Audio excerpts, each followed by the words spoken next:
Pour l'émission d'aujourd'hui, et à l'heure du tout numérique, revenons sur les débuts de la télévision dans l'archipel. La télévision voit officiellement le jour le 20 avril 1967, c'est l'ORTF.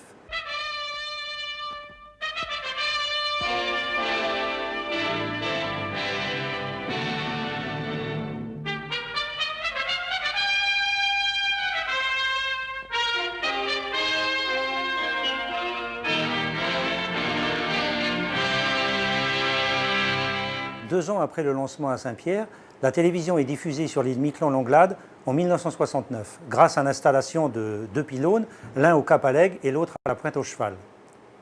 Suite à l'éclatement de l'ORTF en 1979, la station devient FR3 Saint-Pierre-et-Miquelon et passe à la couleur.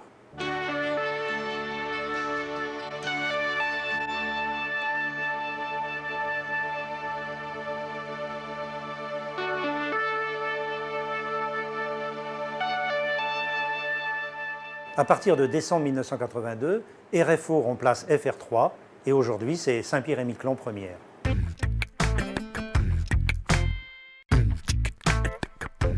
Pour remonter le temps, nous allons profiter de l'exposition du musée Héritage consacrée au début du cinéma et de la télévision dans l'archipel et retrouver quelques objets de cette époque.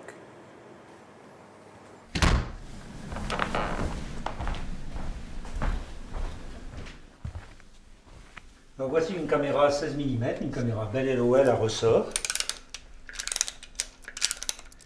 qui servait pour les reportages muets dès 1967.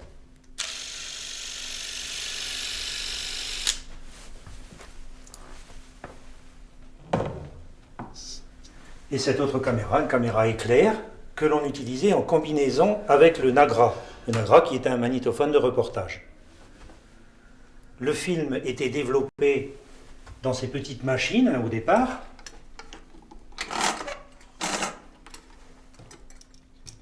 Lorsque le film était développé, monté, et on passait à la diffusion.